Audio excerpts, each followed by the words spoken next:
da primeira unidade, né, da disciplina de vocês, da disciplina Fundamentos do Agronegócio, né? Eu já me apresentei, eu sou o Thiago e tudo. E antes de começar, né, nós precisamos fazer uma contextualização histórica. Só me confirme se vocês estão me ouvindo, se estão me vendo, se estão conseguindo ver os slides. Eu preciso dessa confirmação, tá bom? Assim, eu tô ouvindo bem, tô vendo também o slide. Aqui também tá beleza para mim. O ventilador não está atrapalhando o áudio? Não, tá tudo ok. Tá bom. Se alguém falar no grupo que está tentando entrar e não está conseguindo, vocês me avisem, porque eu só consigo ver a minha tela, eu não consigo ver vocês aqui, tá bom? Oi, boa noite. Eu não sei se sou eu que estou como desconhecida, só me confirme, por favor, para poder me apresentar. Vou já verificar. Fala aí pra eu ter ideia de qual é o microfone que tá ligado aqui. Oi, É você. sou eu que estou desconhecida? É você que é desconhecido. Então, boa noite a todos. Boa noite, Tiago. Boa Eu me noite. chamo Bruna. Eu sou formada pela UFRA em agronomia também. Eu fiz o curso técnico em agronegócio pelo Senado de Santa Isabel e agora eu estou cursando a fruticultura, sempre buscando mais conhecimentos. Ah, perfeito, Bruna. Então eu acredito que você vai fazer umas boas contribuições nessa aula, né? Espero. Tá bom. Então vamos lá. É, como eu mencionei, nós vamos precisar fazer uma contextualização histórica, né, inicial, sobre a agricultura. Deixa eu só encontrar o ponteiro. Sobre a agricultura, né? Então, inicialmente, na história da humanidade, a espécie humana era considerada nômade, né? Em que as pessoas chegavam em uma determinada região, colhiam os frutos, é, e tinham uma alimentação frugívora, como nós chamamos, né? Eles se alimentavam de frutas, e quando naquele ambiente essa alimentação ela se tornava escassa, eles viam a necessidade de viajar para outros locais para poder se estabelecerem lá e a partir de então iniciar uma nova vida, né? Só que a partir de um dado momento, é, esses alimentos começaram a ficar escassos, as comunidades, né, de nômades começaram a aumentar e eles viram a possibilidade de se fixar na terra, né? Isso sugere, né, o surgimento da agricultura inicialmente, né, que era lá no começo realizada principalmente por mulheres que plantavam as suas sementes e colhiam. E a partir daí, né, a partir do momento em que essas populações elas começam a se concentrar em determinadas regiões, existe uma necessidade de melhorar as técnicas de cultivo para então alimentar a população. E a partir daí a agricultura ela começa a ser formada, né, vamos dizer assim. Claro que nesse período a forma de se trabalhar era muito arcaico, né? Então não tinha muitas ferramentas, o conhecimento não era muito difundido, então era tudo muito rudimentar. E a partir daí, a partir dessa fixação, né, a gente verifica essas adaptações no cultivo da terra, né? Inicialmente manual, com auxílio de animais, e com o passar dos anos, né, com a evolução, a gente tem a origem, né, das grandes máquinas, das colhedoras, das máquinas que têm uma capacidade gigantesca de preparar o solo para os cultivos e até um pico assim muito grande de tecnologia para produzir alimentos, né? E assim, a evolução da agricultura no século XX, né, a gente observa que ela segue um determinado padrão, né? A partir da década de 60, né, de 1960, nós vemos que começa a surgir uma modernização dentro da agricultura, né? E uma organização maior dentro do setor agrícola. Isso porque começa a haver o desenvolvimento, né, uma especialização maior de cada setor para produzir alimentos. Só que nisso a gente observa que há também uma perda de identidade, vamos dizer assim, né? A agricultura que antes era constituída apenas pelo setor rural, né? Setor mais relacionado diretamente com a terra, ela começa a precisar de outros setores, de insumos que já não permitiam que essa atividade fosse independente. No caso dos insumos externos, né? Começa a haver uma grande demanda por terra, né? por produção, por alimento. Então você vê uma necessidade de incluir insumos que são externos, né? Os fertilizantes, os defensivos, mas isso foi crescendo gradativamente. A partir de então, né, a partir da década de 70, nós vemos também que com o crescimento da agricultura, há também o fortalecimento através de investimentos de crédito, né? E assim começam a ser produzidas culturas em larga escala, né? As soja, milho, começa a ser produzido em larga escala por conta dos investimentos. Há também, por conta disso, um incentivo à exportação. Então você já vê uma certa relação entre as indústrias de consumo e os maquinários. Também nesse período, né, os maquinários eles começaram a aparecer com mais frequência no mercado. Nesse intervalo, aconteceu também o que nós chamamos de Revolução Verde, né, em que houve o surgimento, né, dos produtos fitossanitários, do pacote tecnológico que envolve a agricultura, né, e a necessidade de garantia da segurança alimentar em larga escala, né? Então você precisou de um esquema, vamos dizer assim, um esquema de atividades que vão ter que rodar toda essa engrenagem, né? A necessidade de abrir a porteira para adquirir insumos, especialização de mão de obra, porque até então tudo era muito rudimentar, né? Muito rústico, vamos dizer assim. Então, com o surgimento de máquinas, com o surgimento de tecnologia dentro do campo, você precisa de mão de obra que consiga executar isso dentro do campo.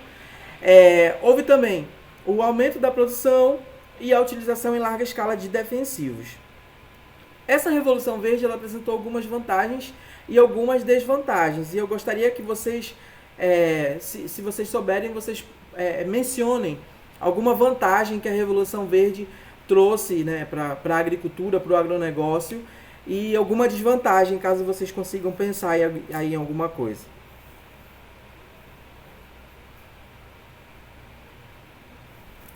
Podem ficar à vontade.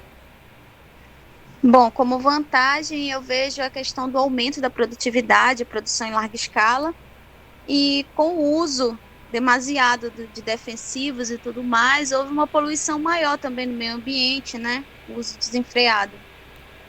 Isso, exatamente. A Bruna, né? Isso. Pois é, Bruna.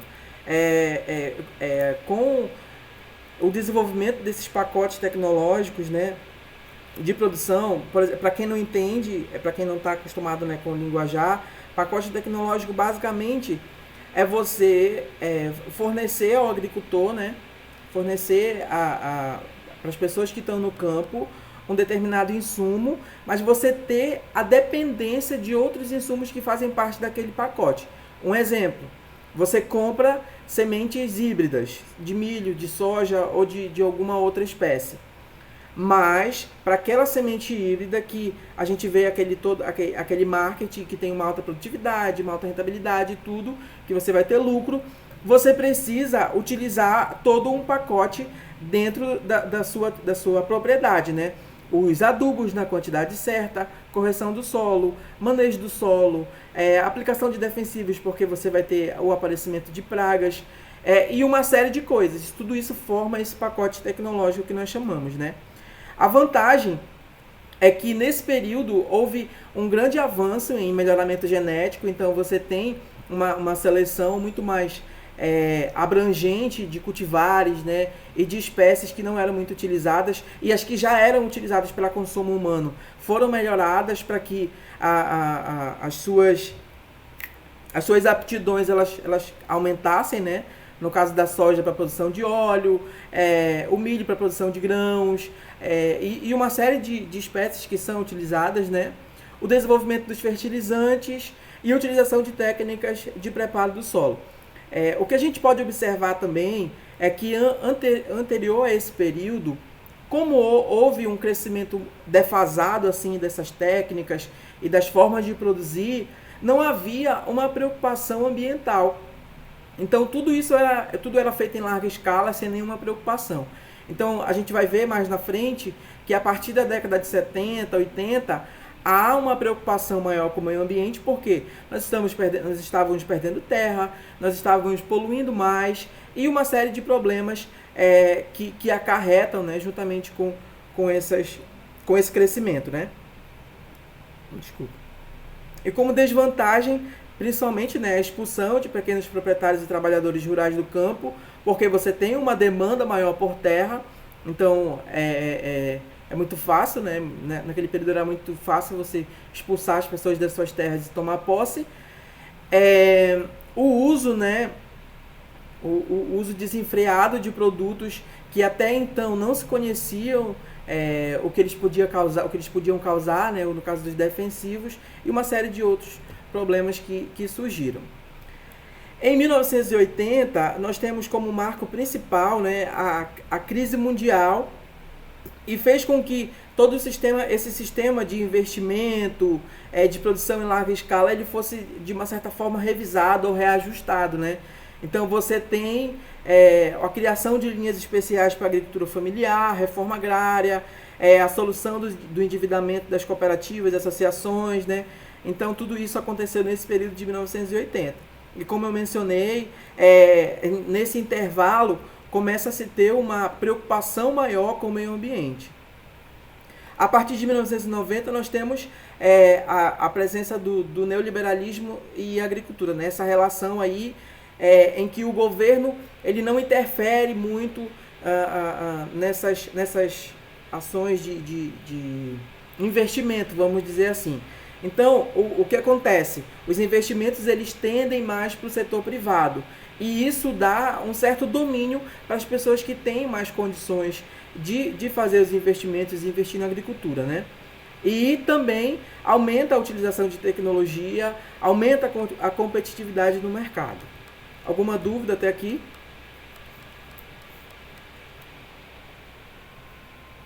Eu vou entender isso como não. Eu gostaria que alguém mencionasse como vocês veem a importância do agronegócio no dia a dia. Né? Cada um tem uma visão diferente do que é agronegócio, de como um agronegócio funciona, e eu gostaria que uma ou duas pessoas mencionassem como vocês veem essa importância. Tá bom? Se ninguém falar, eu vou chamar.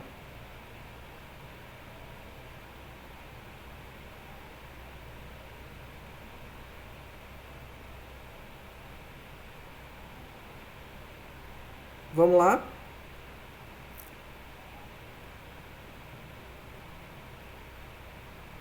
Daniela, como você vê a importância do agronegócio no teu dia a dia, com base nos conhecimentos que você tem?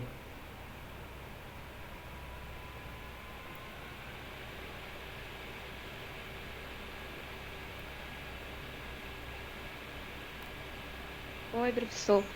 O agronegócio faz parte do nosso dia a dia, né? Porque tudo vem daí, até mesmo para as pessoas que moram na cidade, por exemplo. O sustento, né? Aquilo que é o necessário vem da agricultura. Nós dependemos disso. Daí é o meu interesse por isso, porque há uma necessidade muito grande. Eu não vejo assim, né? Como ficaria se não existisse tudo isso. Então, para mim, há uma importância, é essencial. Certo. Deane, como você vê a importância do agronegócio no teu dia a dia?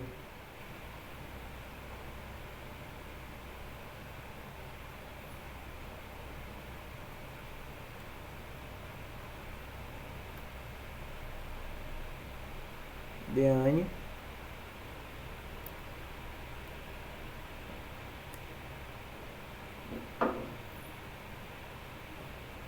Tá bom, vamos dar continuidade, tá bom? O agronegócio ele tem uma importância, aqui no Brasil principalmente, uma importância muito grande na economia, né? Vocês veem nos comerciais, nas notícias, que embora vários setores da economia brasileira estejam em queda e a diferença de um ano para outro ela seja negativa, o agronegócio ele segue em crescimento, né? Então tudo isso faz com que a balança comercial do Brasil ela seja equilibrada, ela se equilibre, né? Então o que seria a balança comercial? A balança comercial ela vem ser a diferença entre o que é exportado e o que é importado. Como assim? Se você tem em um determinado ano, por exemplo, aqui no ano de 2018, nós tivemos 84,68, eu acredito que seja bilhões de dólares em exportação, e nós tivemos 22,5%, ou melhor, 22,50 bilhões de dólares em importação. Isso nos dá um saldo positivo de 62,17 bilhões. Isso aqui no setor do agronegócio, tá bom? Então nós temos um saldo positivo na balança comercial. Por quê? Porque o que nós mandamos para fora foi superior ao que nós trouxemos, correto? O que a gente observa que é diferente nos demais setores. Olha aqui. Nos demais setores nós tivemos um déficit de 4,14. Esse saldo positivo nós chamamos de superávit. E o saldo negativo nós chamamos de déficit. Isso é a balança comercial, né? O agronegócio ele tem essa função, né? Na verdade, ele faz isso, não é uma função do agronegócio, é função de todos os setores, de equilibrar essa balança comercial, de fazer com que nós exportemos mais e importemos menos, tá bom? Entendido? Aí nós temos como definição de agronegócio como a soma total de operações de produção e distribuição de suprimentos agrícolas, das operações de produção nas unidades agrícolas, do armazenamento, do processamento e da distribuição dos produtos agrícolas e dos itens produzidos a partir deles.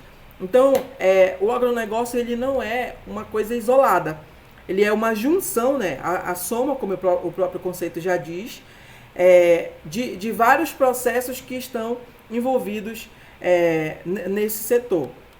Inicialmente, né, as pessoas que chegaram a esse conceito de agronegócio, elas imaginavam que todos esses processos eles aconteciam de forma isolada, né? E o termo em inglês que surgiu é o agrobusiness, que deu origem à tradução, né, agronegócio para cá para o Brasil. Então eles imaginavam que cada pedacinho da produção agrícola, por exemplo, atuasse isoladamente. Mas quando nós avaliamos, o agronegócio, na verdade, ele a gente tem que avaliar de uma forma sistêmica, né? Olhando todos os pontos que fazem com que essa engrenagem funcione, né? Não é à toa que o símbolo da agronomia é uma engrenagem. Você precisa de vários elos que vão fazer isso funcionar. Por exemplo, na produção de laranja, aí em Capitão Poço, ou na produção de açaí também, que o Capitão Poço vem crescendo na produção de açaí, você não tem apenas um fator atuando. Você tem a junção de, por exemplo, as atividades agropecuárias que são feitas numa propriedade. Você vai ter a mecanização, você vai ter irrigação, você vai ter o financiamento que é feito pelas instituições financeiras, no caso os bancos. Você vai ter recursos humanos. Então, é uma série de fatores, né? A logística, a comercialização, a distribuição. Então, é uma série de elos que vão fazer essa engrenagem ser encaminhada. Então, como eu mencionei, o termo agronegócio ele vem do inglês, né, do agrobusiness, e ele engloba uma série de elementos, né, uma série de elos, como o material de vocês costuma mencionar, que vão fazer com que tudo isso aconteça, né? Você tem os insumos, no caso os fertilizantes, as sementes, os adubos, tudo, maquinários, implementos, tudo que faz parte, né, dessa parte de insumos que vão entrar no sistema. Você tem a produção em si, que é o trabalho já, né, na área de produção, o preparo do solo, o manejo do solo, as atividades de plantio, de colheita, de manejo, tudo isso. Você tem o armazenamento, o beneficiamento, o processamento e a distribuição do que está sendo produzido, né? E agora eu queria perguntar para vocês se vocês sabem a diferença entre o processamento e o beneficiamento. Alguém pode me dizer aí qual é a diferença?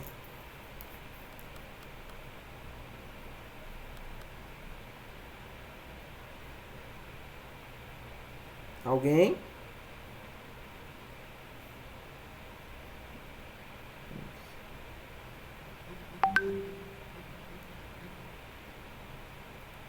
Tá bom. O beneficiamento são aquelas etapas basicamente de seleção, de limpeza, que é feito numa indústria já, por exemplo. Desculpa. A limpeza, a limpeza, a retirada de sujidades, lavagens, seleção e tudo mais. Já o processamento, ele engloba algum tipo de transformação, seja física ou química. Por exemplo, nós temos a laranja, vou citar como exemplo a laranja porque é o que está mais presente na nossa realidade. No processo de produção, né, no desenvolvimento da cadeia produtiva da laranja, quando a laranja chega no pack house, você vai ter primeiro essas etapas de beneficiamento, né? A recepção, a seleção, a limpeza, a lavagem, secagem, e aí já começa o beneficiamento. A laranja já vai começar a sofrer algum tipo de transformação. Já vai ser encerada, já vai ser, no caso da fábrica, você já vai ter a produção de sucos, sejam integrais, sejam diluídos, a produção de blends e assim por diante. Isso é a diferença entre beneficiamento e processamento, tá bom? E no caso do processamento, nós temos as grandes indústrias que já estão instaladas aqui no Brasil, principalmente na região sudeste, né, o centro-oeste também, que é muito forte. Aqui na região norte também, nordeste, é bastante forte essa questão aí das indústrias que fazem o processamento dessas matérias-primas, tá bom? E a distribuição, que é feita até o consumidor final.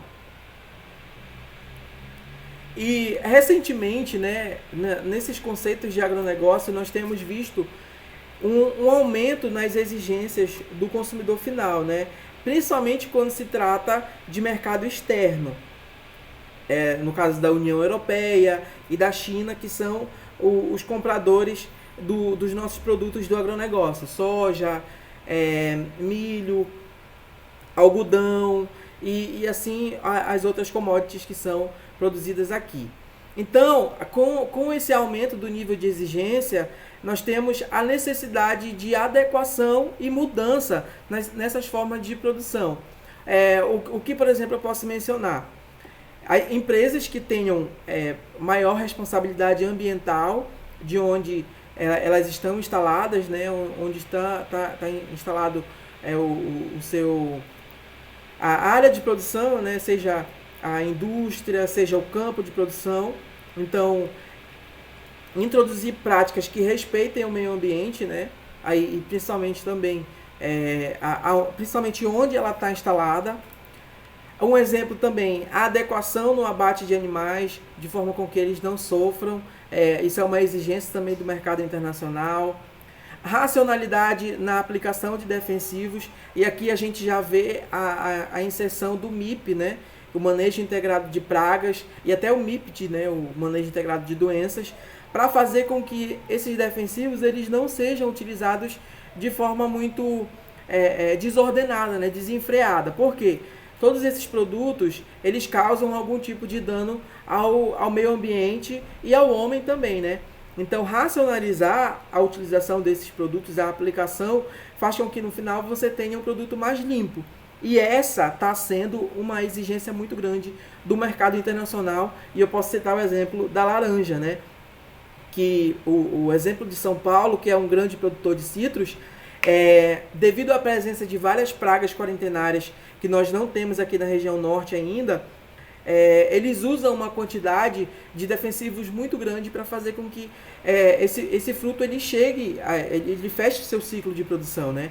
Que o consumidor, né? Ou melhor, que o produtor ele consiga colher as laranjas, mas no entanto ele vai ter que aplicar uma quantidade muito maior de defensivos. Então,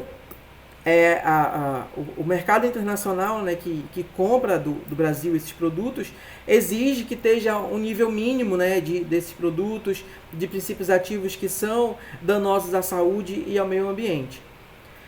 Um outro mecanismo, né, uma outra forma de mudança no sistema de produção é a rastreabilidade desses produtos. Como assim?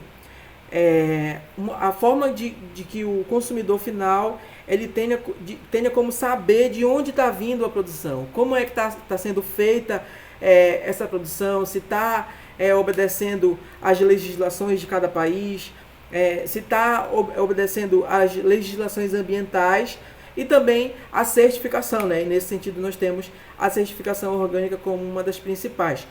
Tudo isso faz com que as empresas elas tenham vejam a necessidade de mudança nas formas de produzir. Não porque elas pensam ecologicamente, né? A maioria não pensa assim, mas por uma condição de mercado, né? E quando a gente fala em agronegócio, nós temos a influência de 3 grandes agentes. São eles: o consumidor, os bancos e a indústria, né? Tá bom? E aqui mencionando novamente, só para reforçar os elos do agronegócio, né? A área de produção, os bancos, as indústrias, os laboratórios, porque eles trabalham com desenvolvimento de pesquisa, né? E nós vimos que durante a Revolução Verde deu um up nessas pesquisas que atuam no setor agrícola, né? O desenvolvimento de cultivares, melhoramento genético, o menino saiu aqui. A Adelane está perguntando se eu disponibilizo os slides. Normalmente não, mas eu posso disponibilizar e também essa aula vai estar gravada lá no sistema de vocês, tá? Não se preocupem. E sim, no período da Revolução Verde, a pesquisa ela teve um incremento muito grande, né, nesse despontamento da agricultura, porque a partir da pesquisa que são desenvolvidas novas cultivares, o melhoramento de espécies, e tudo isso para aumentar a produção e a produtividade agrícola no Brasil e fora dele. Os centros de distribuição também tem uma importância muito grande no agronegócio, e o mercado, né, também, que vai reger tudo isso, que vai definir muitas regras para a produção de alimentos. E aqui nós temos os principais conceitos, né, os principais elos que caracterizam o agronegócio. A exportação, porque é quem dá esse pontapé, né, para que a produção ela seja aumentada.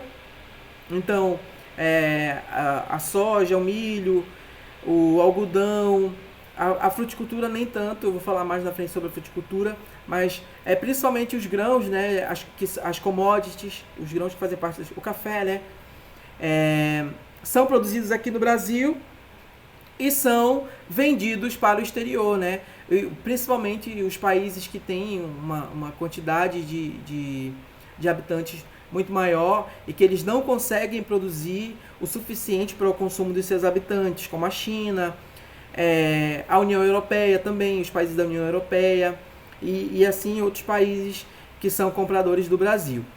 A balança comercial, né? Então, o agronegócio se relaciona diretamente com essa balança comercial, né? O equilíbrio da exportação e da importação. As commodities, que são as principais culturas que são produzidas e vendidas no exterior, né? O que são commodities? São matérias-primas que são produzidas, geralmente padronizadas, e o preço desses produtos, ele é definido através da Bolsa de Valores, né?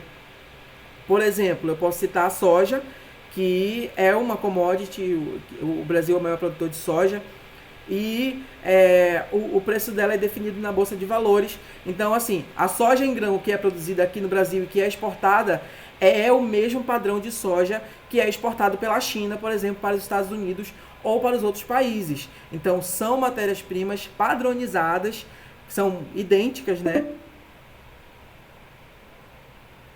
Isso, né? Uma análise de solo no laboratório, correto. Faz parte de tudo isso. No caso, a gente tem um exemplo recente sobre a exportação de commodities, que é o caso do feijão. O dólar estava em alta e o arroz tem um comércio já definido, né, no exterior. Então, como o dólar estava em alta e para outras culturas os produtores eles tinham benefício em exportar soja, milho, o algodão, o próprio arroz, fez com que esses agricultores eles investissem mais nessas culturas e deixassem outras que são de consumo interno de lado. Por exemplo, o feijão e o arroz. Enquanto havia um alto índice de exportação de soja, houve um baixo índice de produção de feijão e arroz, o que fez com que os preços fossem lá para cima, que foi o que aconteceu recentemente, né? A alta do dólar fez a exportação de soja e milho aumentarem e a produção de arroz e feijão diminuir aqui no Brasil, tá bom? Nós temos os tradings, que são os negociadores, né? As pessoas que compram esses produtos. A gente costuma ouvir, por exemplo, 10 minutos de aula, tá bom. Quando faltar 5 minutos, vocês me avisem que eu gero um novo link e mando para vocês, tá? Eu mando para a Daisy e ela joga no grupo para vocês. Esses trades são pessoas que negociam a compra dessas matérias-primas, só que na seguinte condição. A gente costuma ouvir no linguajar popular, fulano vendeu pimenta na folha, vamos dizer assim. Como é que acontece isso? Eu, comprador, eu tô com dinheiro e a Nelma, por exemplo, ela é uma produtora de café. Só que ela nem plantou o café dela ainda, mas ela tem uma estimativa. Olha, esse ano, baseado no ano passado, eu vou produzir, sei lá, 30 toneladas de café. Eu sou o trade, né? Eu vou lá e digo, Nelma, eu quero comprar toda a tua produção. Toma aqui o dinheiro, ou então a metade do dinheiro, para te poder investir no teu café. A Nelma vai, recebe o meu dinheiro. Enquanto isso, essa produção que eu comprei dela, eu já estou negociando com outro, para poder vender para ele e ganhar em cima do que eu estou investindo na Nelma. Quando a Nelma produzir o café dela, ela me passa, e caso eu tenha vendido para outro, eu já passo para outro e vou ganhando em cima disso. Isso é trade. E nós temos os dealers, que só vendo se for o dinheiro todo, é isso aí. Já é uma questão de negócio, Nelma. Aí nós temos os dealers também, que são instituições, no caso eu posso dar o exemplo de dealers, que são instituições que vão comprar essa produção, no caso de cooperativas e outras organizações. E nós temos o sistema agroindustrial também, que faz parte do sistema do agronegócio, né? Que é toda aquela cadeia de insumo, da parte institucional, jurídica e prática, que vai envolver as atividades do agronegócio, tá bom? Alguma dúvida até aqui?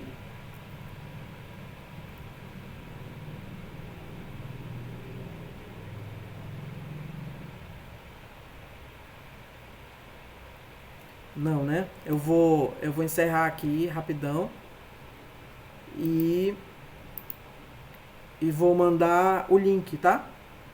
Mandar o link para Daisy e vocês entram pra gente começar de novo e dar continuidade aqui na aula. Deixa eu só dar pause. Não dá para pausar a gravação.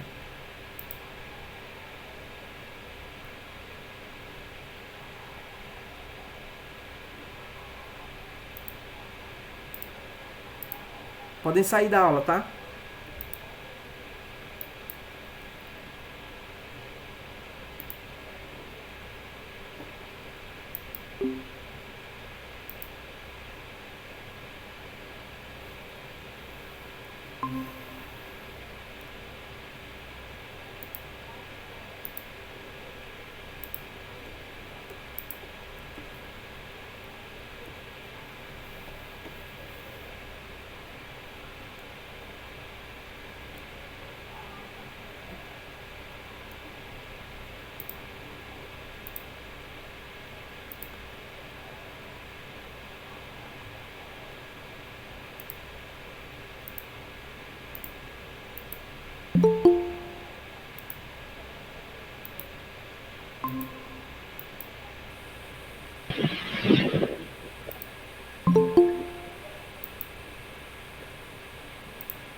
Eu acho que já tá todo mundo aqui, né? Todo mundo que tava na aula.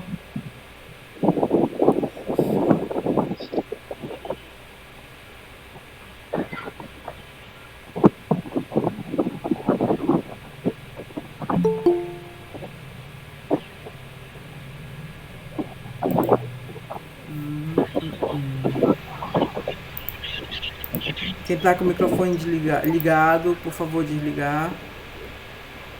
Tá? Tudo certo? Estão vendo a minha tela? Estão me escutando, me vendo? Sim. Perfeito. Aí sim,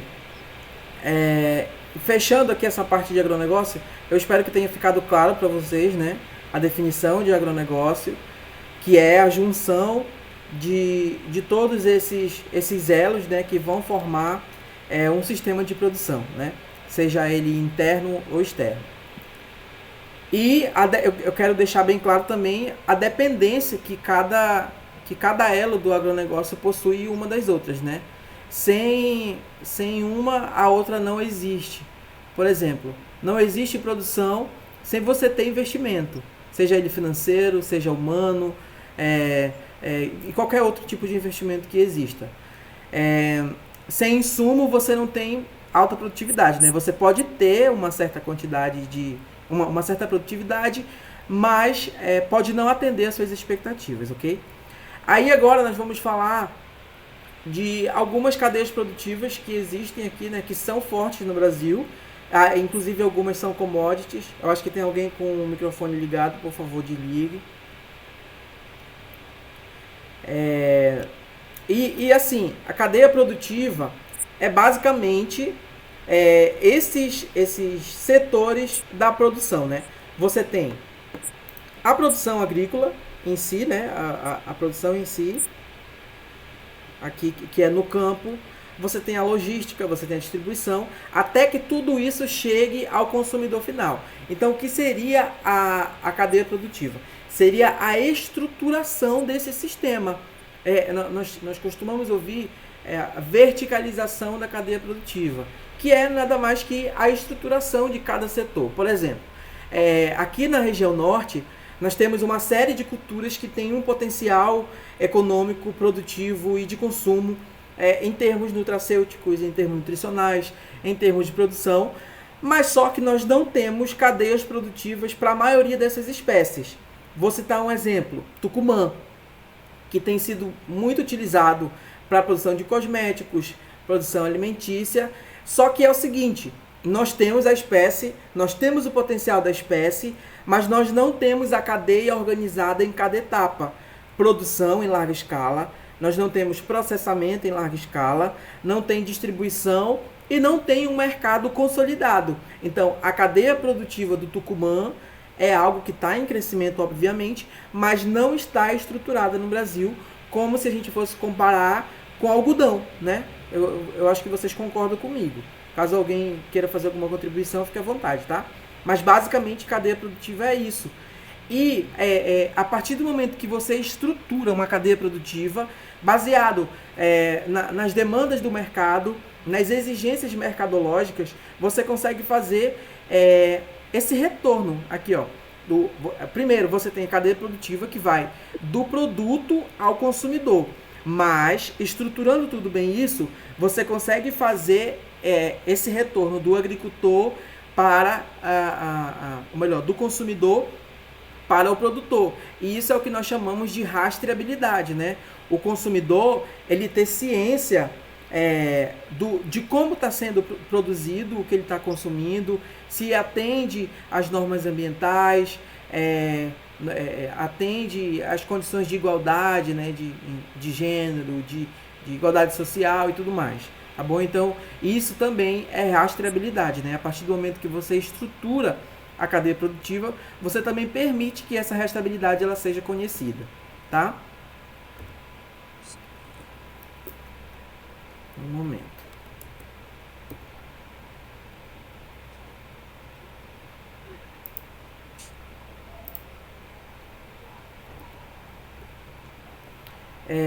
E aqui nós temos algumas cadeias produtivas que estão muito presentes no nosso dia a dia, né?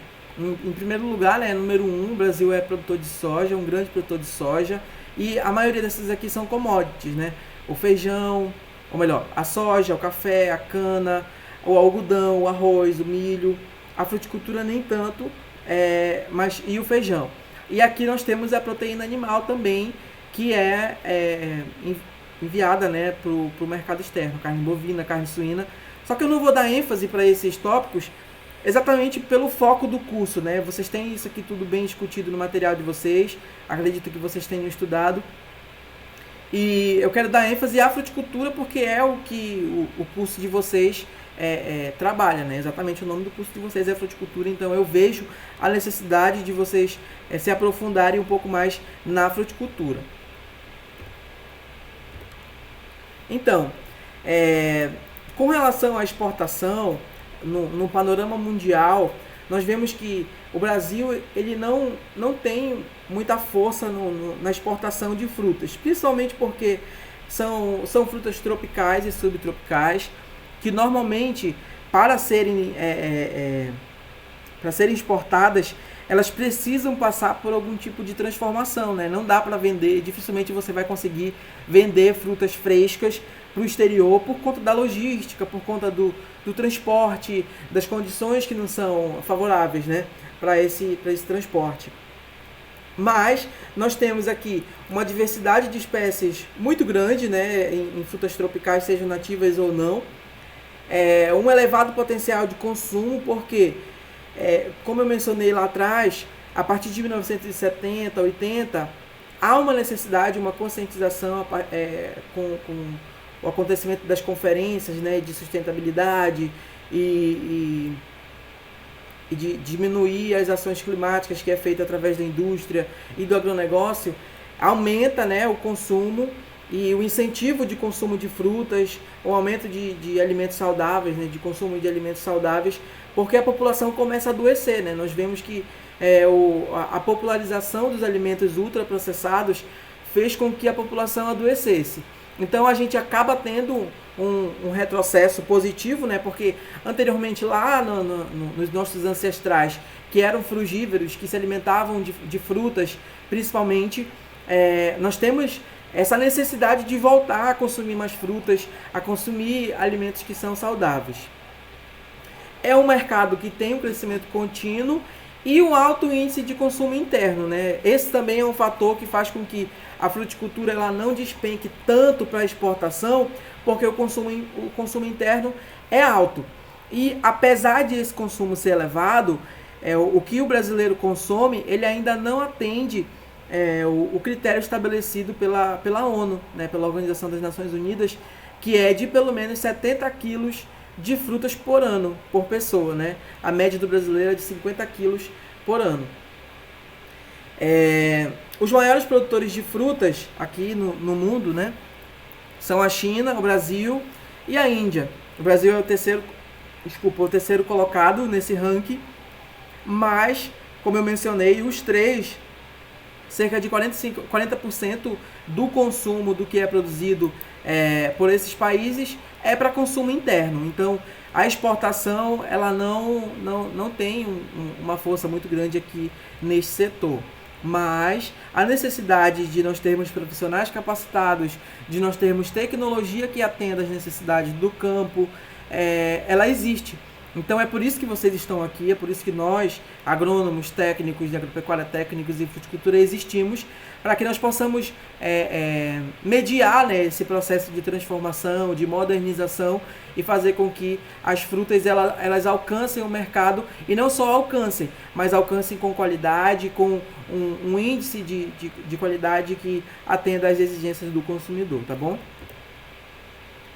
E para isso, essas conferências que são realizadas a cada 20 anos, a cada 15 anos, com a ONU, seja no Brasil, seja fora dele, elas estabelecem também muitos critérios que tentem incentivar a população, né? Estratégias de marketing, que incentivem a saúde e a sustentabilidade, né? O consumo de alimentos saudáveis, pelas coisas que eu já falei, né? O adoecimento da população. Então, se você tem uma população doente, você tem custos para tratar, né?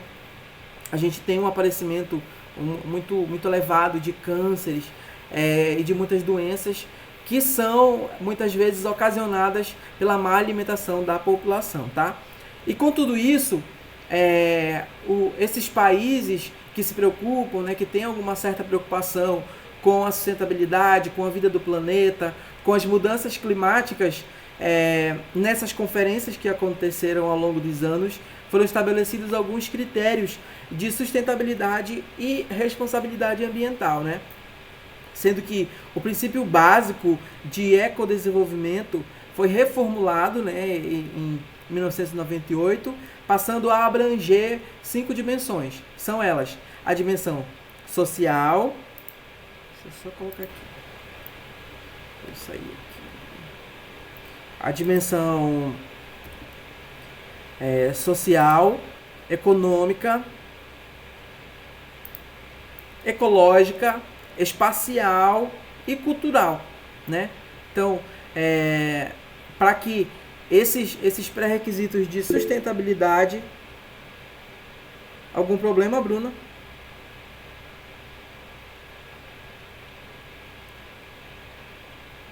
Bruna?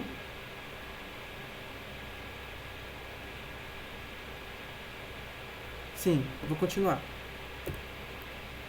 Aí, na cúpula de desenvolvimento sustentável que aconteceu em Nova York em 2015, foram definidos e reformulados, né, alguns objetivos para desenvolvimento sustentável, para que os países eles sigam, né, esses objetivos, e assim a população mundial, né, consiga melhorar os seus hábitos, fazer com que a gente consiga minimizar os impactos das mudanças climáticas, tá bom? Então, os objetivos: 1. Erradicação da pobreza, fome zero, saúde e bem-estar, educação de qualidade, igualdade de gênero, água limpa e saneamento, energia acessível e limpa, né? Porque nós sabemos que a energia que é produzida a partir de recursos não renováveis, ela é limitada, então os países precisam investir em energia limpa, como energia eólica, energia solar, né? O emprego digno e crescimento econômico, indústria, inovação e infraestrutura, redução das desigualdades, né? Que a gente tem em alguns países um enriquecimento de poucos e o empobrecimento de muitos, né? 1% da população tem, sei lá, 10 vezes mais do que o restante. Então, essa redução de desigualdade, ela precisa acontecer. Cidades e comunidades sustentáveis, baseado nisso aqui, né, a utilização de energia limpa e acessível, que é o que nós não temos. A energia solar, por exemplo, o custo de implantação de um sistema de energia solar ele é muito caro, aqui no Brasil principalmente. Consumo e produção responsáveis, combate às alterações climáticas, que é o que nós vemos assim, despencando, né? Na verdade, tendo um pico muito grande de aumento de mudanças climáticas, e possivelmente em 1 ano, 2 anos, nós vamos estar observando mudança de temperatura, mudança do nível do mar, e tudo isso é o resultado da nossa forma de produzir, né? O que nós fizemos lá no passado para atingir altos níveis de produção, altos níveis de produtividade, a conta está chegando, né? Infelizmente. Tem até um meme que diz que eu nunca pensei que isso tudo seria consequência dos meus atos, mas infelizmente é a consequência dos nossos atos imprudentes. A conservação da vida debaixo d'água, a vida sobre a terra, a paz, justiça e instituições fortes, e parceria em prol dessas metas que foram estabelecidas, né, desses objetivos.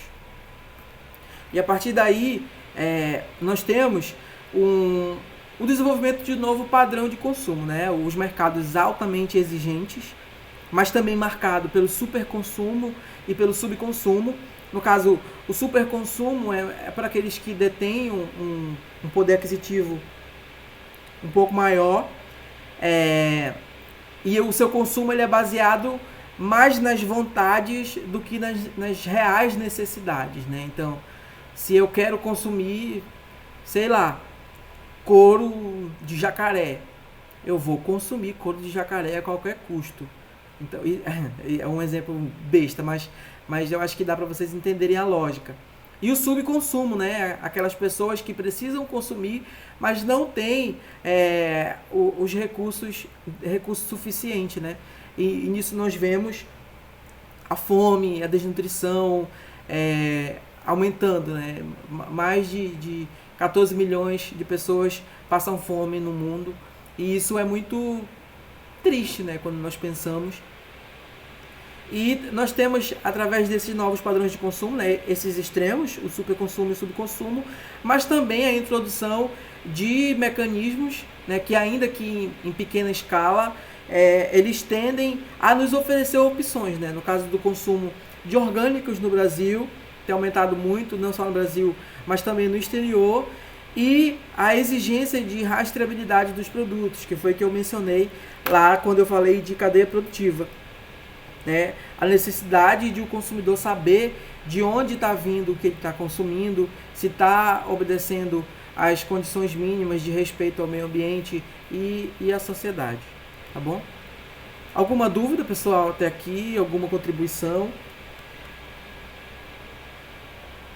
A Neuma está dizendo que em São Miguel as pessoas já estão usando as placas solares nas casas, né? Já são muitas casas. Que bom, né? Que isso possa ser multiplicado, mas que a gente tenha condições de ter acesso, né?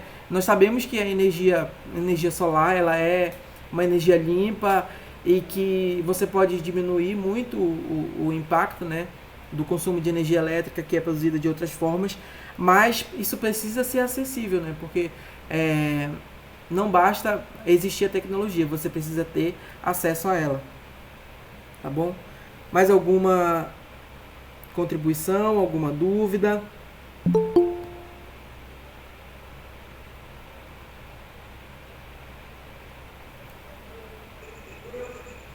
Beleza, Júnior. Eu vou... Então, já que ninguém tem dúvida, aqui foram as referências, né? Eu utilizei a apostila que você já tem. Esse aqui é meu e-mail. Caso vocês tenham alguma dúvida com relação à aula, com relação às atividades que nós vamos mandar, a gente pede que vocês enviem mensagens lá no portal. Tem uma aba lá de mensagens que vocês precisam utilizar, tá bom? Eu vou só fazer a chamada aqui. Professor? Oi. Eu poderia só fazer uma colocação aqui? Por favor. Primeiramente, boa noite, tá? Eu me chamo Delane Albuquerque. Boa noite. Eu sou engenheira agrônoma e estou fazendo pós em geoprocessamento e cursando também o técnico em fruticultura. Na verdade, eu só gostaria de parabenizar pela aula, porque é algo que eu estava representando o estado do Pará no programa CNA Jovem, que é o maior programa de desenvolvimento de liderança do agro do Brasil. e agora eu faço parte da Comissão Jovem do Estado do Pará. E, inclusive, se tiver algum jovem interessado em saber como, já pode entrar em contato comigo, né, se tiver interesse, porque eu vou pegar o polo de Capitão Poço para estar coordenando. E, assim, algo que é muito debatido hoje, né, e a nível nacional, é justamente algo que você comentou aqui sobre as commodities, né? E aqui, vou trazer para o nosso estado, Pará. O Pará, ele é hoje o maior produtor de cacau, o maior produtor de abacaxi, o maior produtor de coco, então, de açaí, né, não podemos esquecer. Então, nós temos um leque de fruticultura aí muito grande, porém, precisa avançar, né?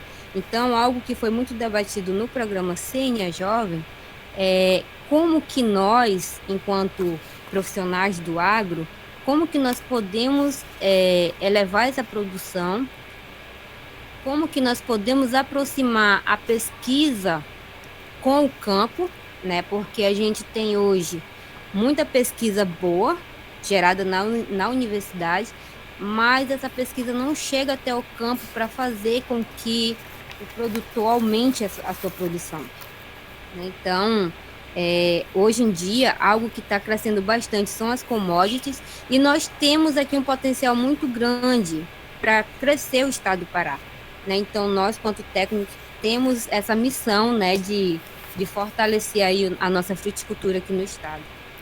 E é isso, muito obrigada. E se alguém tiver interesse em bater um papo, só me chamar.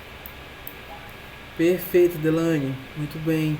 Parabenizo também pela iniciativa de participar desse programa, e eu acredito que é muito enriquecedor, né, na carreira de qualquer um, e como ela mencionou, né, a nossa região ela tem um potencial muito grande para a produção de commodities, para a fruticultura. Capitão Poço e região, né, tem o polo citrícola, que eu acabei não mencionando, mas que é uma realidade, né? Nós vemos a quantidade de produtos que saem da nossa região, e por conta de ser uma região livre de algumas pragas quarentenárias, o potencial para exportação também é muito grande.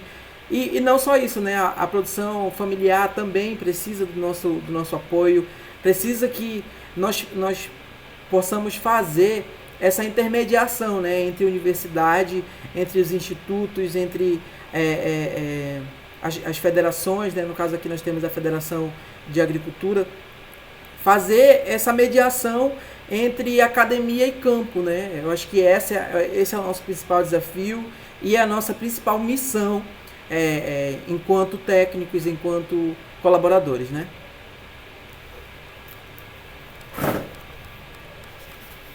Eu quero só saber, Delane, me fala teu nome completo, por favor, só para eu ver aqui na lista.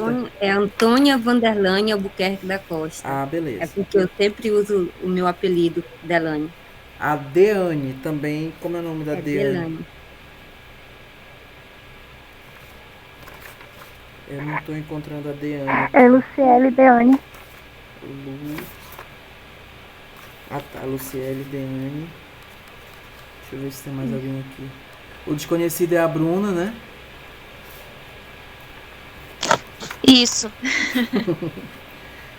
Deixa eu só confirmar aqui. Daniela, ok. Nelma, ok. Samuel. Então é isso, pessoal. Se ninguém mais tiver dúvida, a gente vai encerrando por aqui. Espero que vocês tenham gostado da aula, tenham aproveitado, que eu tenha conseguido passar o que na minha cabeça eu imaginei que eu estava passando. Mas é isso. A gente vai ter outros encontros mais na frente, né? Eu acho que... Deixa eu ver se está aberto o calendário, não. Mas eu acho que a gente tem mais uma aula síncrona e as outras atividades são remotas, tá bom? Qualquer dúvida, entre em contato comigo, com a Daisy. Essa aula vai ser disponibilizada na plataforma para vocês, no YouTube, na verdade. Enviado o link para vocês. E é isso. Se ninguém mais tiver... Certo, muito obrigada, professor. Por nada. Obrigada, Thiago. Boa noite. Por nada. Boa noite, pessoal. Boa noite a todos.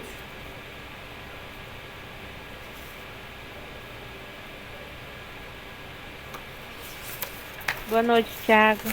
Boa noite, Lana.